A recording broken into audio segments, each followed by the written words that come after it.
Olá, a Fazenda Pública é a área do direito que trata das demandas judiciais envolvendo os estados, municípios e União e seus órgãos. Na comarca da Ilha de São Luís, os atos dos processos eletrônicos que tramitam nas varas da Fazenda Pública são feitos por meio da Secretaria Judicial Única Digital, a SEJUD.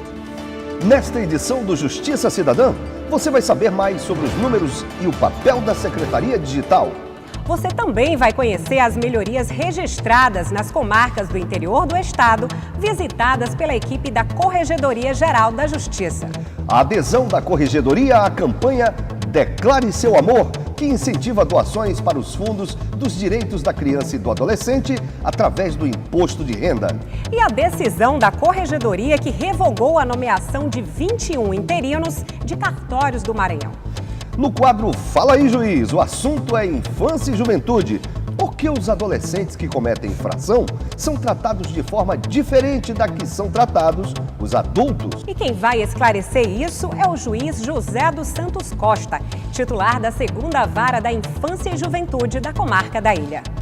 Aqui no estúdio, quem vai falar sobre o funcionamento da Secretaria Digital da Fazenda Pública é a juíza Alessandra Arcangeli, coordenadora da SEJUD.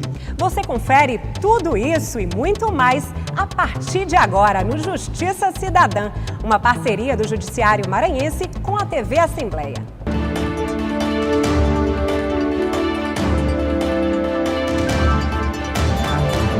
Há um ano em funcionamento no Fórum de São Luís, a Secretaria Judicial Única Digital da Fazenda Pública alcançou mais de 500 mil de tarefas realizadas. Entre junho do ano passado e junho deste ano, foram arquivados 10 mil processos eletrônicos e cartas precatórias, representando uma significativa redução nos acervos das varas da Fazenda Pública. E quem está aqui para falar sobre esse assunto é a coordenadora da SEJUD, juíza Alessandra Arcangeli. Bem-vinda, doutora Alessandra. Obrigada. Obrigado pela sua presença aqui com a gente. Eu que agradeço. Doutora Alessandra, por favor, explique aos nossos telespectadores quais as principais demandas dirigidas às varas da Fazenda Pública e quais as competências. Bom, inicialmente as competências das varas da Fazenda Pública, foram definidas na Lei Complementar 1491. A competência são aquelas demandas da Fazenda Estadual, da Fazenda Municipal, questões referentes à saúde, improbidade administrativa e também as causas acidentárias de acidentes de trabalho. Bom, essas são a competência das varas da Fazenda Pública, como vocês veem, são todas aquelas demandas de interesse, seja a Fazenda Municipal, Estadual, estando no polo ativo, como no polo passivo. Com relação às principais demandas, temos muitas demandas e penso que hoje, assim, a maioria de servidores públicos, estaduais e municipais, referentes a índices, plano de cargos e salários, reajustes, reclassificação de cargos, concurso público e, ultimamente, concursos específicos de policial militar, que coincidiu com a época da instalação dos processos eletrônicos, de modo que as demandas desses concursos terminaram aumentando demasiadamente a nossa distribuição. Bom, e temos também as causas de improbidade administrativa, que são extremamente importantes, Sim, que sejam decididas, processadas, porque elas tratam de corrupção administrativa e são ações importantes em prol da sociedade, Daqui a pouco, então, a gente continua a entrevista com a juíza Alessandra Arcangeli. E para se informar, reclamar, sugerir ou elogiar os serviços da Justiça do Maranhão, você pode ligar para o 0800 707 1581 e falar com o Telejudiciário. Olha, a ligação é gratuita. O pessoal te atende de segunda a sexta, das 8 da manhã às 6 da tarde. Não esqueça, 0800 707 1581. As 12 comarcas visitadas este ano pelo Corregedor-Geral da Justiça, desembargador Marcelo Carvalho Silva, apresentaram melhorias no funcionamento. Foi após a implementação de medidas de apoio, por meio do Programa de Enfrentamento à Taxa de Congestionamento Processual.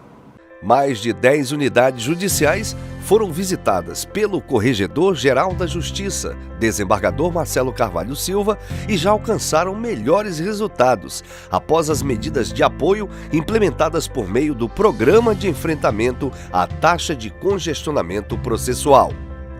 As visitas aconteceram de março a junho em 12 comarcas, onde foram identificados os maiores acervos processuais e taxas de congestionamento. São elas: São Mateus, Barreirinhas, Vargem Grande, São Bento, Santa Helena, Matões, Parnarama, Amarante do Maranhão, Montes Altos, Tutóia, Santa Luzia do Paruá e Vitória do Mearim. A próxima etapa do programa de enfrentamento será a atuação do Núcleo de Apoio às Unidades Judiciais, com a efetivação de medidas de suporte e orientação às unidades judiciais. Depois do intervalo, a juíza Alessandra Arcangeli vai explicar mais sobre o funcionamento da Sejude. Você também vai conhecer uma campanha que incentiva doações por meio do imposto de renda para serem aplicadas na área da infância e juventude. E o quadro Fala aí, Juiz vai esclarecer por que os adolescentes que cometem infrações são tratados de forma diferente. A gente não demora, aguarde aí.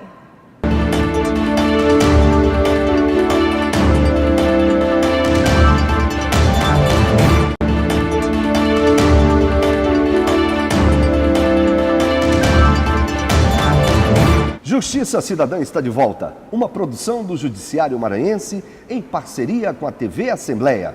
Hoje conversamos com a juíza coordenadora da Secretaria Digital da Fazenda Pública da capital, Alessandra Arcangeli. Doutora Alessandra, explique o que é e como funciona essa secretaria. Bom, a Secretaria Judicial Única, a Sejude, ela é uma unidade que ela concentra o cumprimento, de todos os atos dos processos eletrônicos das 7 varas de Fazenda Pública aqui de São Luís. Ela foi, oficialmente, ela foi instalada em 12 de setembro de 2017. No entanto, ela já iniciou em caráter experimental e excepcional em junho de 2017. À época, ela agregava as 5 varas de Fazenda Pública, as varas onde tinham tanto os processos físicos e já os processos eletrônicos. Depois, com a criação da 6ª e 7ª vara de Fazenda, hoje nós temos essas 7 varas de Fazenda, então todos esses processos passaram a serem cumpridos na Secretaria Digital. Bom, como que ela funciona? Ela nasceu, na verdade, exatamente em razão de toda essa problemática, de toda essa litigiosidade das varas de Fazenda Pública, e o objetivo era encontrar uma forma de diminuir esse congestionamento processual. E ela tem como base, ela foi como fonte inspiradora, uma secretaria digital, uma experiência já exitosa do Tribunal de Justiça de Pernambuco. E com base nisso, à época, tanto a corregedoria como o presidente, eles fizeram todo um estudo e fomos até lá, o judiciário foi conhecer essa realidade e trouxe, implementou. Então, o que é, na verdade, essa secretaria? Só resumindo, ela concentra o cumprimento de todos esses atos processuais das 7 varas de Fazenda Pública. Isso termina otimizando o serviço. Por quê? Porque quando ela foi pensada e quando ela já quando instalada, e principalmente nessa fase experimental, nós fizemos modelos, padronizamos as rotinas, certo? De modo que isso facilita bastante o cumprimento. Daí nós temos um resultado muito bom em termos de produtividade. Com certeza, toda uma gestão, não é? Dos Sim, processos. sim. E antes a gente fizemos essas rotinas e ela tem um funcionamento, Você me perguntou o que é e a questão do funcionamento. Então, ela é dividida em grupos, Tem o grupo de análise, que ele analisa as primeiras diligências a serem cumpridas dos despachos, sentenças e zaradas nos gabinetes dos juízes, das 7 varas. Então, faz uma análise das diligências a serem cumpridas. Depois, uma outra etapa, são os cumprimentos propriamente ditos. Expedição de documentos, mandados de intimação, citação, todas aquelas tarefas. E um terceiro momento, a parte de movimentação, que é de arquivamento de cartas precatórias, remessas dos autos ausentes públicos, de forma que ela está funcionando E é bem interessante essa experiência. Funcionando já há um ano, né? Qual o balanço que a senhora faria, que avaliação a senhora faria a respeito da secretaria? Tá, olha, ela tem um ano e uma coisa em relação a isso, eu acho que é importante a gente dizer, nós temos, trabalhamos ainda com uma certa defasagem de servidores. O ideal seria um servidor para cada 1000 processos. Nós temos nas 7 varas de fazenda aproximadamente 45 mil processos eletrônicos. Então teríamos que ter 45 servidores. Mas isso por hora. Quantos existem? Isso por hora é um sonho. Hoje temos 17 servidores, né? E ainda assim, com essas dificuldades, por conta dessas rotinas foram implementadas, a produtividade não tem nem comparação com relação à produtividade quando esses processos eram cumpridos nas secretarias normais. Por quê? Porque lá, como eu disse antes, nós ainda temos muitos processos físicos, são aqueles processos na fase de execução de sentença. Então era difícil, cumpria físico, cumpria processo eletrônico. Então hoje, quando eles estão centralizados, com uma logística de divisão de tarefas, funciona muito bem. E automaticamente os processos físicos das varas também estão com uma tramitação mais célere. Qual é a diferença do físico para o eletrônico? Só para a gente entender como funciona essa diferença, que é o que está trazendo justamente essa celeridade. Porque o físico aqueles processos tradicionais, normais, tem que fazer tem que fazer mandado por escrito, não tem às vezes condições de fazer esses mesmos modelos. Uma rapidez tem mais rapidez, os cumprimentos são mais rápidos. Só que, no entanto, você tem que centralizar, focar. Antes, embora já existisse o processo eletrônico, os cumprimentos por si só eram mais rápidos, tínhamos os outros processos em fase de execução. E hoje, nessa forma que a gente faz na secretaria, e em relação aos servidores, só concluindo, o ideal, se tivéssemos mais servidores, seria trabalhar todos os dias para cada unidade, são 7, todos os dias, mas nós não temos condições para isso, daí fazemos na modalidade rodízio. Então, sempre a gente tira um dia para cumprir os atos processuais de cada unidade, salvo aqueles casos de liminares, aquelas medidas urgentes que todo dia eu determino que a secretaria abra e cumpra. Então, tudo muito bem planejado, sim, né, doutora Arcângela? Sim, eu estou assim, muito satisfeita com o resultado. A senhora acredita que haja a necessidade, por exemplo, de fazer um mutirão para acelerar mais ainda, para diminuir essa quantidade de processos? Não? Bom, o que ocorre? Quando ela começou, foi feita uma espécie de mutirão. Foram cedidos outros servidores e fizeram mutirões assim, semanais por unidade. É óbvio que, considerando que nós temos 45 mil processos, em um ano a gente tem mais de 500 mil de tarefas já, de cumprimentos, né? Mas é óbvio que se a gente tivesse condições de fazer um mutirão, esse número, com certeza, seria um número inconsiderável. É para a população também entender, né, que a Justiça está trabalhando apesar das dificuldades. Sim, é importante a população saber disso, que na verdade, embora a distribuição, a entrada de processo seja ainda enorme, como eu coloquei, mais ou menos 500, 600 processos, o Poder Judiciário está procurando, criando mecanismos, né, para que a gente consiga, apesar das nossas dificuldades, dar uma maior celeridade e uma prestação jurisdicional melhor para a população. E a gente ainda vai conversar mais sobre a Secretaria Judicial Única da Fazenda Pública. Você também quer saber mais sobre um assunto da Justiça? Então envie uma mensagem para a gente para o nosso WhatsApp, que é o 988804461. Agora a gente vai falar sobre uma campanha que objetiva sensibilizar contribuintes a doarem parte do imposto de renda para os fundos dos direitos da criança e do adolescente. A Corregedoria Geral da Justiça do Maranhão aderiu à campanha Declare Seu Amor, lançada pela Corregedoria do Estado de Rondônia, que tem o apoio de vários tribunais e artistas do país. Vivemos num tempo em que é necessário um olhar mais amplo, um olhar para o próximo, um olhar para as leis e principalmente um olhar com o que fazemos com os nossos direitos e com os nossos deveres. E foi assim que surgiu o projeto Declare Seu Amor, que visa divulgar um benefício fiscal que existe há mais de 25 anos. A campanha garante que esses valores sejam devidamente aplicados através da fiscalização rígida do Ministério Público e do Tribunal de Contas. Então, a campanha Declare Seu Amor é feita para ajudar crianças. E de você não viu, mas não viu os outros vídeos, toque no sininho que vai aparecer do nada todos. E ó, você não pode perder nenhumzinho. E curte o vídeo muito. Compartilha o vídeo também com seus amigos. Declare seu amor e veja o que boas ações e honestidade são capazes de fazer pelo nosso país. Declare seu amor. Toda criança precisa de apoio para se desenvolver e se tornar um adulto realizado. Mas infelizmente muitas famílias não têm condições de dar esse apoio. Por isso foi criada a campanha Declare Seu Amor. Você sabia que todo brasileiro pode autorizar que até 6% do seu imposto de renda que ficaria para o governo passe a ser destinado para esse projeto? E isso não custa absolutamente nada para você. Então venha e declare seu amor. Para saber mais, acesse aqui.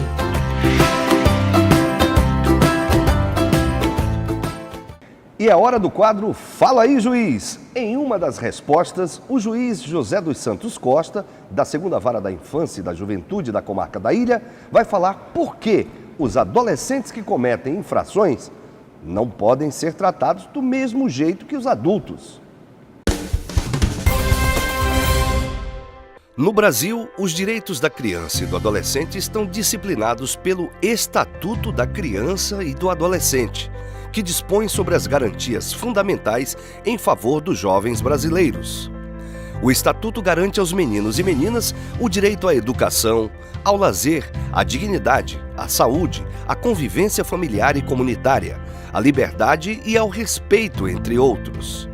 Segundo a Constituição Federal, é papel da família, da sociedade e do Estado a responsabilidade de constituir o sistema responsável pela efetivação dos direitos de meninos e meninas. Fala aí, juiz! Eu gostaria de saber por que um adolescente a partir dos 16 anos pode votar e não pode ser julgado como um adulto. Os adolescentes, a partir de 16 anos, eles podem votar. Podem, não é obrigatório, é facultativo.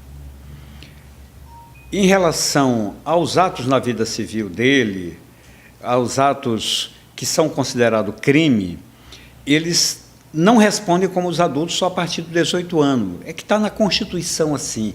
E a maioria, todos os povos, estabelece esse limite de 18 anos da responsabilidade penal para responder como adulto aos atos considerados crime ou contravenção. Então, não é uma coisa só brasileira.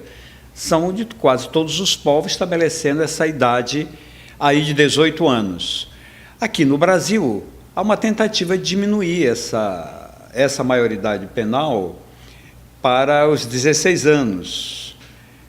E também há outras iniciativas que é no sentido de que o adolescente que se envolver em atos considerados extremamente graves, que envolvam a vida de pessoas, eles tenham um prazo maior, diferente dos outros, um prazo que pode ir até 8 ou 10 anos. Esses projetos tramitam no Congresso, assim como a redução da maioridade penal tramita no Congresso. Por que um adolescente, quando comete um crime, não é julgado e condenado como adulto? O adolescente, quando pratica um crime, ele responde por esse ato de forma diferente dos adultos, mas ele responde a processo e aí eles têm medidas chamadas socioeducativas, que vão medidas mais em meio aberto, como prestação de serviço à comunidade, liberdade assistida, até internação, de 6 meses a 3 anos. Então, os adolescentes respondem, diferente dos adultos. Isso está na Constituição brasileira, que 18 anos é o limite para ser considerado adulto e responder pelos atos como adulto. A adolescência é uma etapa curta na vida, na evolução da pessoa. E é um momento em que você também, a tendência da adolescente é um pouco a transgressão, é a vivência mais fora, com grupo, e termina fazendo muita besteira e se envolvendo até em ato infracional. Corregedoria Geral da Justiça do Maranhão. No próximo bloco, você vai saber das comarcas do interior que já estão funcionando com processo judicial eletrônico. E a decisão do Corregedor-Geral da Justiça, desembargador Marcelo Carvalho Silva, que revoga a nomeação de 21 interinos de cartórios do Maranhão. E a última parte da entrevista com a juíza Alessandra Arcangeli. A gente volta logo, logo.